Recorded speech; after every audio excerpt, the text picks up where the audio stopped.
स्वागत है आपका अपने YouTube channel the way of chemistry पर। आज हम लोग चर्चा करेंगे कोलाइडी विलयन के संबंध में। सबसे पहले जब हम लोग बात करते हैं किसी विलयन की, तो विलयन का मतलब होता है कि विलेय और विलायक से मिलकर बनने वाला पदार्थ, अर्थात एक ऐसा पदार्थ जिसमें कम से कम एक पदार्थ अधिक मात्रा में हो।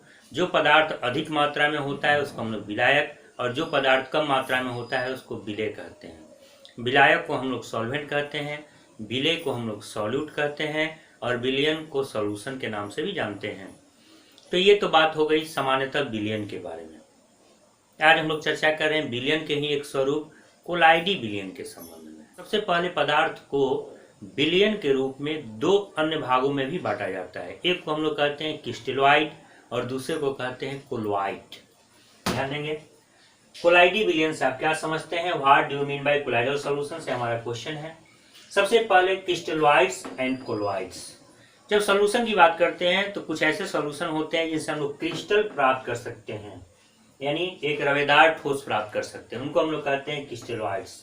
इसको क्रिस्टलाब भी बोलते हैं।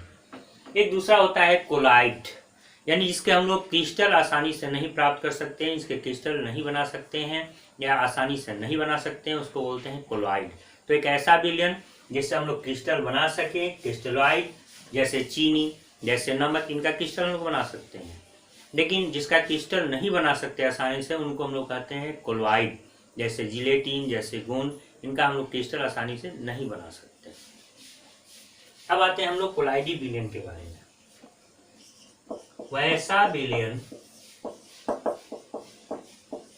जिसमें विलेय के कणों का आकार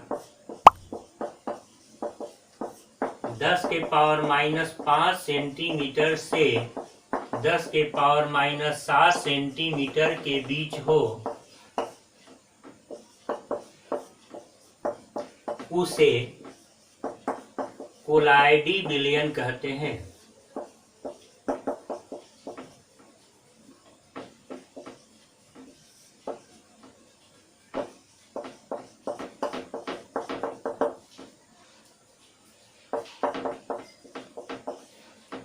Those solution in which size of solute particles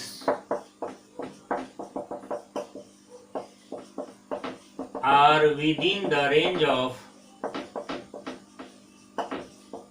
10⁻⁵ centimeter to 10⁻⁷ centimeter are known as colloidal solution. तो एक ऐसा विलयन जिसमें विलेय के कणों का आकार 10⁻⁵ सेंटीमीटर से 10⁻⁷ सेंटीमीटर के बीच होता है, उसे हम लोग कहते हैं कोलाइडी विलयन। कोलाइडी विलयन की जब हम लोग बात करते हैं तो यहाँ भी विलेय और विलायक होते हैं। विलेय विलयन उसको कहते हैं जिसको हम लोग सॉल्ट भी कहते हैं, जिसकी मात्रा कम होती है, और विलायक जिसे हम लोग घोलक भी कहते हैं, अंग्रेजी में इसे हम लोग सॉल्वेंट भी कहते हैं, इसकी मात्रा विलयन में अधिक होती है। यहाँ पर भी विलेय और विलायक होते हैं लेकिन नाम कुछ अलग होता है।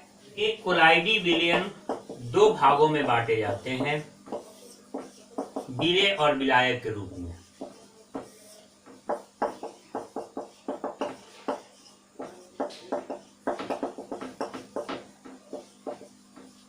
एक होता है डिस्पर्स्ड फेज और दूसरा होता है डिस्पर्सन मीडियम।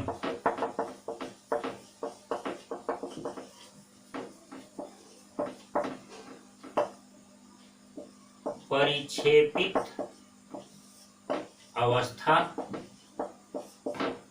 और इसे हम लोग बोलते हैं परिक्षेपण माध्यम।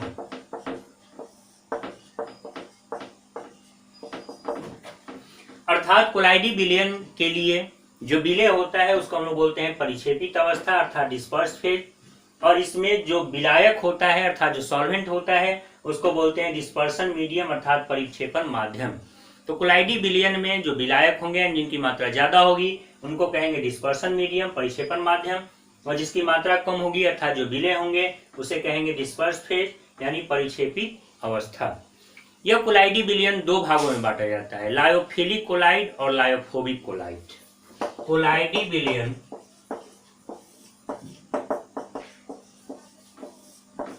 दो प्रकार के होते हैं,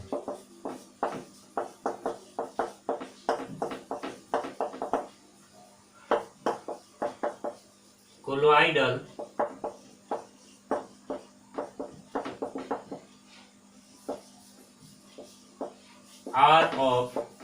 colloidal solution are of two types।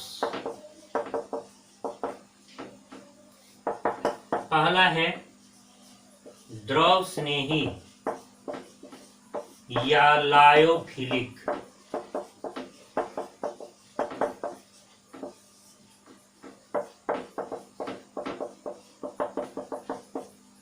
और दूसरा है द्रव विरागी या lyophobic.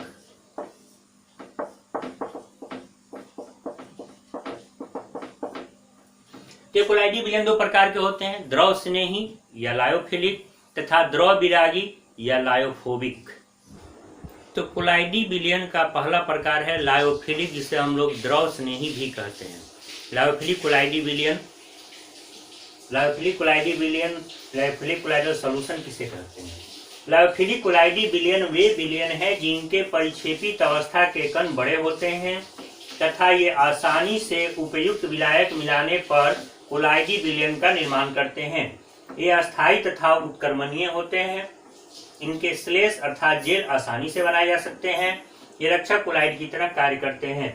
Those colloidal solutions in which size of dispersed phase are big and they gives colloidal solution easily by mixing with suitable solvents. They are stable and irreversible. They are stable and reversible. They are stable and reversible. They gives gels easily and works as protective colloid. अर्थात जिनके जो विलय के कण है जिसको disperse phase कहते हैं, इनके आकार बड़े होते हैं, आसानी से किसी सॉल्वेंट से मिलाने पर ये कोलाइडी विलयन में परिवर्तित हो जाते हैं। प्रोटीन, गम अर्थात हम लोग गोंद जिसे कहते हैं, रबर, जिलेटिन, ये सब इसके अच्छे उदाहरण हैं। तो ये है लायोफिलिक कोलाइडी विलयन, जैसे प्रोटीन, गोंद, रबर, जिलेटिन इत्यादि। तो कोलाइडी विलयन का अगला प्रकार है लायोफोबिक, जिसे हम लोग द्रव विरागी भी कहते हैं।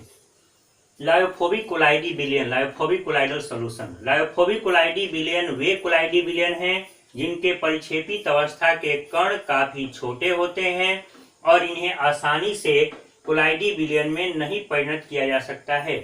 ये अनुत्क्रमणीय तथा अस्थायी होते हैं। इनके श्लेष अर्थात जेल नहीं बनाए जा सकते हैं।